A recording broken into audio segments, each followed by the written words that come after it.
البارحة فارقت عيني المنامة وعي جفني غمض العين بالنوم، خبر صاعق مثرني يوم جانا على وفاة الغالية والقلب مقبوب، مرحوم من مات قبل يوم الصيامة عصر الثلاثة بمقبرة الثقب مدفون، لفت بخمس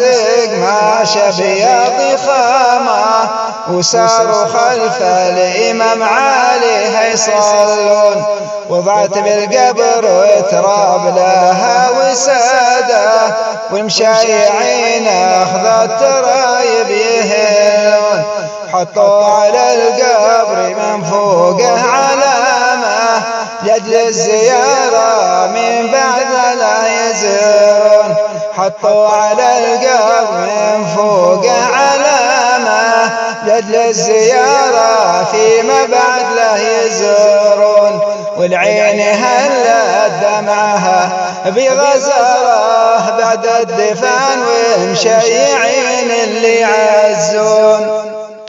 كنت أودعها قبل واعد لقاها واليوم وداعي صار يا أختي لك دوم، هذه الحياة سنها ربي سبحانه على جميع الخلق ولزمن يطيعون، حبك كبير في القلب يا أختي سارة والله يرحمك عد ما في السما نجوم،